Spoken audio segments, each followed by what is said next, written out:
Assalamualaikum warahmatullahi wabarakatuh. Selamat pagi, salam sejahtera untuk kita semua. Anak-anak Bapak yang Bapak sayangi dan Bapak banggakan, apa kabar anak-anak Bapak semuanya hari ini? Harapan Bapak semoga anak-anak Bapak selalu keadaan sehat walafiat, selalu dalam lindungan Tuhan Yang Maha Esa. Pada hari ini kita akan melanjutkan pembelajaran mata pelajaran kita bahasa Indonesia dengan KD tema yang ketiga. KD-nya mengurai pesan dongeng yang dibaca atau didengar. Jadi KD kita hari ini adalah mengurai pesan dongeng yang dibaca atau didengar. Tapi sebelumnya anak-anak Bapak, marilah kita berdoa menurut agama dan kepercayaan kita masing-masing. Semoga pembelajaran kita hari ini dapat berjalan dengan lancar, memudahkan kita untuk memahami dan mencerna apa-apa saja yang akan kita pelajari nantinya. Menurut agama dan kepercayaan masing-masing, marilah kita berdoa dimulai.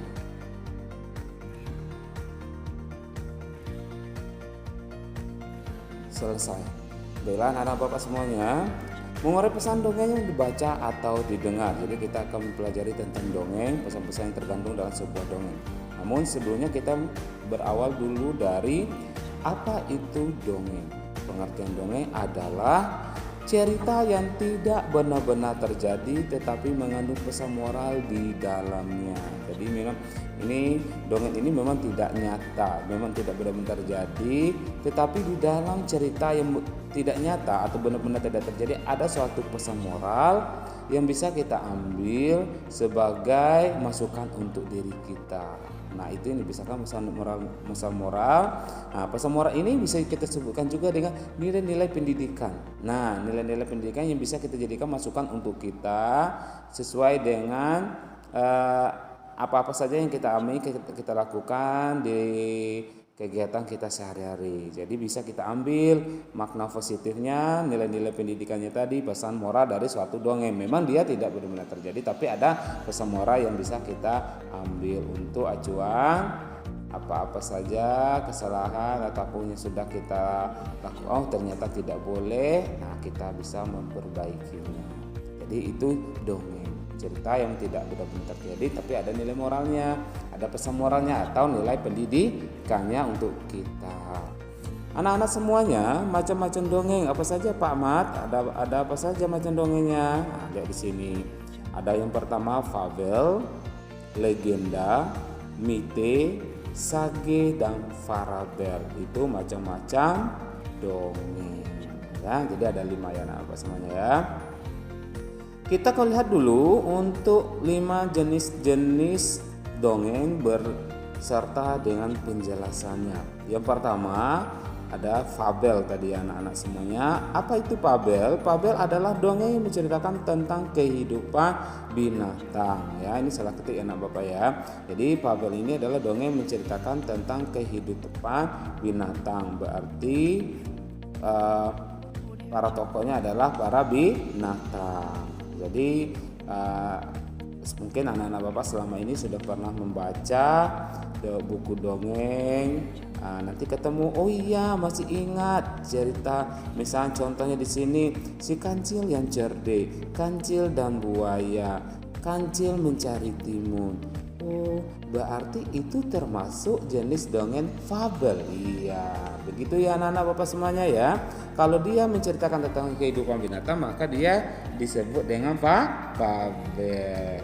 Yang kedua, coba lihat di anak-anak Bapak ya, perhatikan ya. Legenda. Legenda adalah dongeng yang menceritakan tentang kejadian alam atau suatu tempat. Nah, ini dia. Legenda adalah dongeng menceritakan tentang kejadian alam atau suatu tempat. Ini kenapa dia muncul? Karena berdasarkan suatu kejadian alam atau suatu tempat. Contohnya legenda Danau Toba. Kenapa dia disebut dengan Danau Toba? Ada ceritanya. Nah, ceritanya ini disebut dengan dongeng legenda. Begitu juga dengan legendanya Rawa Pening. Kenapa dia disebut rawa pening? Ya, ada juga ceritanya. Nah, ceritanya itu dimasukkan ke dalam legenda, menceritakan suatu kejadian alam atau tempat. Jadi legenda ini dia terbentuk, nanti dalam cerita dongeng itu akan memberikan kita pemahaman bahwa suatu kejadian itu terbentuk karena ada peristiwa alam, ya, atau perubahan suatu tempat. Nah, itu legenda. Yang ketiga ada mite atau mitos. Nah, anak-anak Bapak sudah pernah dengar kata mitos ya? Mite dan mitos itu sama ya anak-anak semuanya ya. Mite adalah dongeng yang berkaitan dengan kepercayaan masyarakat tentang dewa-dewa dan makhluk halus. Nah, mungkin anak Bapak bisa lihat ya, di buku ceritanya juga mungkin ada dongeng yang menceritakan tentang keperkasaan dewa-dewa, di mana ada sekelompok orang percaya dengan makhluk halus yang ada di suatu pohon besar. Dia bisa menolong manusia, dia bisa memberikan apa yang diminta, yang dimaui oleh manusia. Nah, itu disebut dengan mite atau mitos. Dongeng yang berkaitan dengan kepercayaan masyarakat. Memang masyarakat sudah percaya, beberapa kelompok orang tuh memang sudah percaya bahwa suatu mitos tersebut bisa menolong mereka. Ya, contohnya di sini adalah Nyi Roro Kidul. Mungkin ini sudah anak-anak sudah tahu semuanya ya. Nyi Roro Kidul katanya kalau kita mau minta bantuan, bisa misalnya wanita yang dihina, ya, diejek oleh kaum laki-laki, dia bisa meminta kepada Nyi Roro Kidul untuk mempercantik wajahnya seperti itu, dan termasuk juga Ratu Pantai Selatan. Jadi itu yang disebut dengan mitos kepercayaan seseorang, beberapa orang atau kelompok masyarakat terhadap dewa-dewa atau makhluk halus yang bisa membantu dan menolong mereka. Itu mite. Mite sama dengan mitos ya anak-anak semuanya ya. Yang keempat adalah sage. Nah, apa itu sage? Nah, sage adalah dongeng yang mengandung unsur sejarah atau kisah kepahlawanan. Jadi sage dongeng yang mengandung unsur sejarah atau kisah kepahlawanan. Contohnya kisah Jaka Tingkir. Anak-anak Bapak yang udah baca juga ya, mungkin udah nonton juga ya videonya. Terus Ramayana. Nah, itu dia diangkat berdasarkan cerita yang diangkatnya berdasarkan sejarah pada suatu daerah tersebut. Berarti kisah Jaka Tingkir, Ramayana. Nah, Bapak paham ya? Bisa. Mungkin sudah pernah membaca cerita kisah Jaka Tingkir atau Ramayana. Nah, itu disebut dengan sage. Anak-anak Bapak semuanya, yang kelima ada farabel. Nah, farabel artinya adalah dongeng yang mengandung nilai-nilai pendidikan. Jadi sage ini dia mengandung nilai-nilai pendidikan. Dongeng yang mengandung nilai-nilai pendidikan. Contohnya Si Maling Kundang. Nah, Si Maling Kundang, Batu Maling Kundang ini terdapat di Sumatera Barat ya, ibu kotanya Padang. Jadi anak-anak semuanya mungkin yang berasal dari Sumatera Barat sudah berkunjung ke Batu Maling Kundang, sudah menyaksikan secara langsung. Nah, kalau kita baca dongengnya, bagi yang sudah membaca dongengnya tahu kenapa dia berubah menjadi batu. Nah, kenapa? Karena dia durhaka terhadap orang tuanya. Jadi nilai pendidikan yang bisa diambil dari dongeng Batu Maling Kundang ini, kita tidak boleh melawan kepada orang tua. Kita harus patuh kepada orang tua, karena orang tua merupakan orang yang telah membesarkan kita dari kecil sampai besar. Itu yang dimaksud dengan parabel.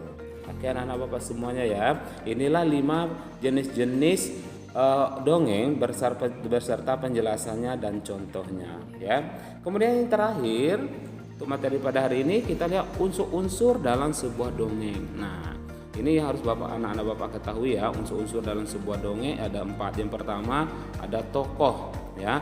Tokoh itu peran yang bermain dalam dongeng. Jadi tokoh itu orang-orang yang bermain dalam dongeng tersebut. Kalau fabel pasti ada hewan-hewannya. Contohnya si kancil, buaya ya, harimau.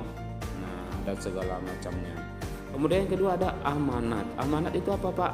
Pesan moral ya, pesan yang ingin disampaikan penulis kepada pembaca. Dari pada suatu dongeng nanti kita ambil pesan moralnya. Dari sebuah dongeng yang kita bacakan, oh ternyata kita tidak bisa mengikuti kesombongan, keangkuhan kita seperti yang dilakukan oleh buaya yang sosok berani, sosok kuat. Akhirnya dia bisa ditipu oleh si kancil, dan si kancil pun juga tidak boleh berbohong, ya kan? Nah, itu dia amanat. Yang ketiga watak. Watak sikap dari tokoh yang bermain dalam dongeng. Jadi watak itu sikap atau karakter dari setiap pemain peran dalam dongeng atau tokoh yang bermain dalam dongeng tersebut. Misalnya si buaya karakternya gimana? Sombong. Kalau si kancil cerdik. Nah, itu dia ya. Jadi nanti ada watak-watak yang baik, ada watak-watak yang tidak baik. Nah, untuk hari ini kita unsur-unsurnya dulu. Nanti setelah minggu depan baru Bapak jelaskan lagi macam-macam watak ya. Kemudian yang keempat latar ini berisi dengan tempat kejadian cerita. Misalnya tempat kejadian mana? Di hutan, di sungai, di pinggir danau. Nah, terus suasana kejadian ceritanya gimana? Suasana ceritanya hening, ya, sedih, duka, ya. Nah, pada waktu pelaksanaan kejadiannya bisa malam, ya, sore. Nah, itu disebut dengan latar. Jadi inilah 4 unsur-unsur di dalam sebuah dongeng. Jadi Bapak ulangi lagi, kalau untuk yang ketiga watak itu terbagi menjadi 2 ya. Ada watak yang baik, ada watak yang tidak baik. Watak yang baik salah satu contohnya apa? Penolong, ya. Nah, suka memberi. Nah, kalau yang tidak baik sombong, angkuh. Nah, itu watak yang tidak baik ya. Jadi inilah Pak dongeng, apa saja, apa itu dongeng, apa saja jenis dongeng, pengertian dan contohnya, terus termasuk unsur-unsur dongeng, terus wataknya ada berapa jenis, ada 2, watak baik dan watak yang tidak baik. Watak yang baik contohnya suka menolong, ya, suka memberi.